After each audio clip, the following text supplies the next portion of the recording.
नमस्कार दोस्तों, आप देख रहे हैं भारत दृष्टि। मैं हूं रविकांत। एक बहुत बड़ी खबर आ रही है और वो खबर है पूर्वांचल से। पूर्वांचल से जो खबर आनी थी वो संभवतः ये अंदाजा लगाया जा रहा था कि पहली खबर जो आएगी, घोसी की जो रिक्त पड़ी सीटें हैं उस पर चुनावी घोषणा की खबर आएगी। लेकिन इलेक्शन कमीशन से पहले विपक्षी पार्टी जो समाजवादी पार्टी है उसके महासचिव शिवपाल यादव जी जब गाजीपुर के दौरे पर थे तो अपने कार्यकर्ताओं के फीडबैक के अनुसार सुधाकर सिंह के बेटे अजीत सिंह को टिकट देने का फैसला किया। सॉरी, वो सुजीत सिंह उनका नाम बताया जा रहा है। सुजीत सिंह को टिकट देने का फैसला किया। ऐसे में मामला बहुत दिलचस्प हो गया है। अभी इलेक्शन कमीशन की डेट आई नहीं। बीजेपी अभी हाल ही में अपने पार्टी में बहुत बड़े जातिगत गुटबाजी देखने के लिए मिल रही है। उसके हर जाति के लोग अलग अलग उसके विधायक मीटिंग कर रहे हैं। हाल ही में उसके प्रदेश अध्यक्ष नियुक्त हुए हैं पंकज चौधरी। इन पंकज चौधरी के सामने अभी जातियों की समस्या अभी हल नहीं हुई। अभी तरह तरह की गुटबाजियों के संदेह आ रहे हैं। पिछले दिनों अभी ब्राह्मणों की मीटिंग हुई, इससे पहले ठाकुरों की मीटिंग हुई थी। इसी के बीच में ये खबर आ रही है कि अभी ये गुत्थी अभी सुलझी नहीं थी। इसके बाद ये अभी खबर आ रही है कि घोसी में समाजवादी पार्टी ने अपने सुधाकर सिंह के बेटे सुजीत सिंह को टिकट दे दिया है। और ऐसे में फिर यही कयास लगाए जा रहे हैं कि अब घोसी का चुनाव बहुत ही दिलचस्प और रोचक होने जा रहा है।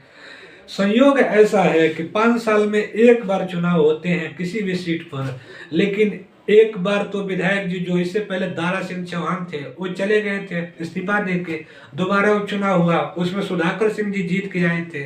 और फिर ऐसा ही घोसी विधानसभा सीट की ऐसी ही किस्मत थी कि सुधाकर सिंह अपनी मृत्यु को प्राप्त कर गए और वो सीट खाली पड़ गई।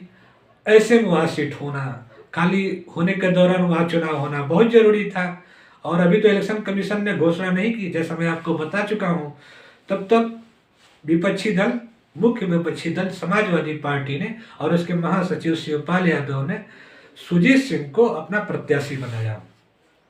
तो अंदाजा ये लगाया जा रहा है कि अब बड़ी दिलचस्प होगी कि देखते हैं कि आने वाले समय में बीजेपी पर भी यहाँ प्रत्याशी जल्द से जल्द खड़ा होने का एक प्रेशर रहेगा।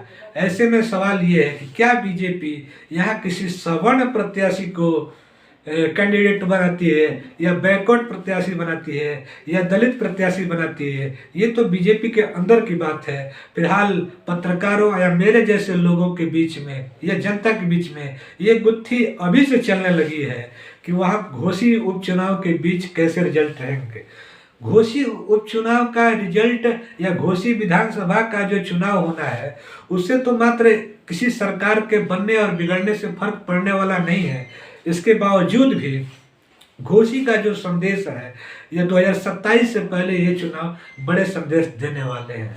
अगर एक चुनाव या कोई एक सीट बड़े चुनाव के लिए पैमाना नहीं बन सकती, लेकिन राजनीतिक हलकों में ये लगाया जाता है कि ये घोसी का जो उपचुनाव होता है तो ये सेमीफाइनल करार दिया जाता है। जो पिछले विधानसभा चुनाव में आप देख चुके थे, घोसी उपचुनाव में जो सुधाकर सिंह जीत के आए थे।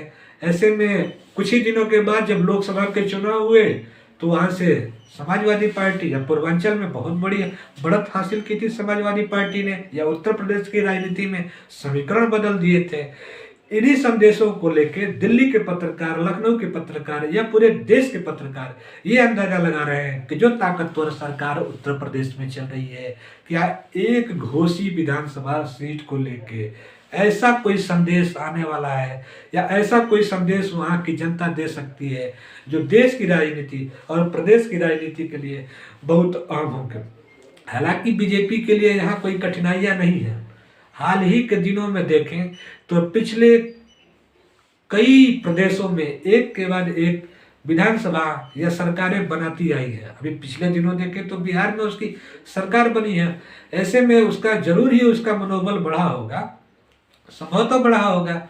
और ऐसे में फिर उसको एक चुनाव लड़ना पड़ जाएगा जो है घोसी वो समाजवादी पार्टी उसके सामने होंगे और सुधाकर सिंह के बेटे सुजीत सिंह होंगे। ऐसे में देखते हैं कि ये चुनाव किस तरह से बीजेपी चुनाव लड़ती है या किसको उतारती है और इस चुनाव के रिजल्ट कैसे होते हैं। सिर्फ ये दो पार्टियों के बीच का मामला नहीं है। बहुत दिलचस्प होगा कि पिछले चुनाव में जो बीएसपी थी वो अपना प्रत्याशी घोषित नहीं की थी।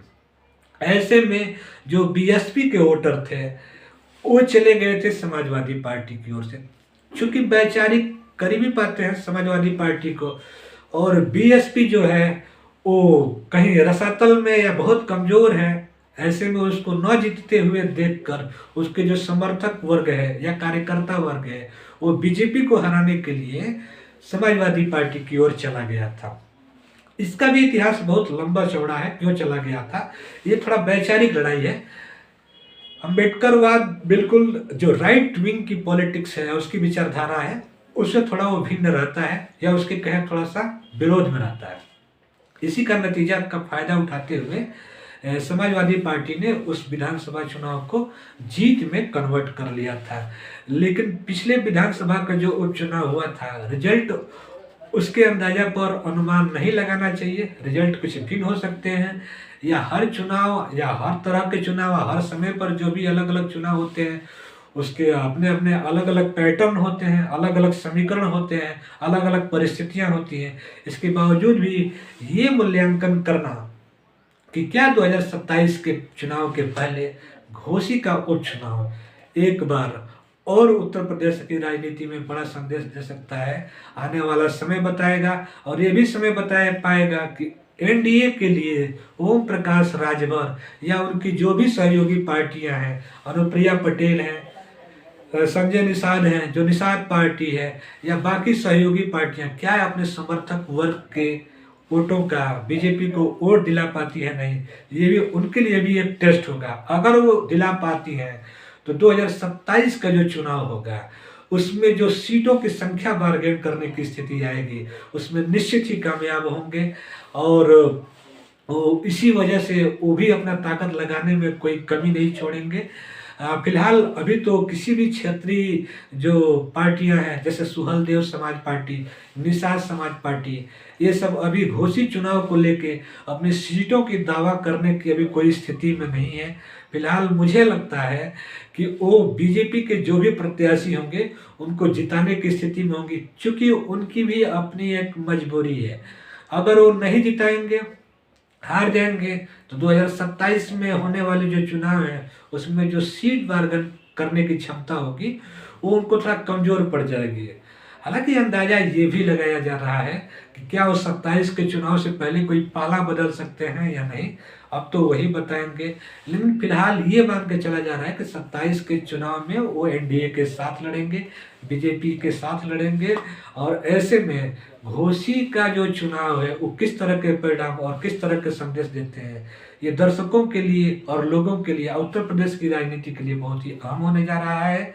अब देखते हैं इलेक्शन कमीशन कब इसकी डेट की घोषणा करता है, और जैसे ही डेट की घोषणा करेगा तो निश्चित ही यहाँ के जो राजनीतिक गर्माहट है देखना बहुत ही दिलचस्प होगा।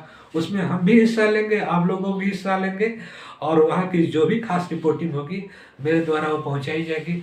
हमारी इस खबर को लेके आप क्या सोचते हैं, कैसा सोचते हैं? हो सकता है मेरा एनालिसिस और मेरी प्रतिक्रियाओं में थोड़ी त्रुटि रह गई हो या मेरा नज़रिया थोड़ा सा भिन्न हो। अगर मेरे से कोई गलती रह गई हो तो आप कमेंट सेक्शन में जाइए, कमेंट करिए और सब्सक्राइब करिए, हमारे चैनल की सदस्यता लीजिए और बेल आइकन पर दबा के घंटी दबा दीजिए।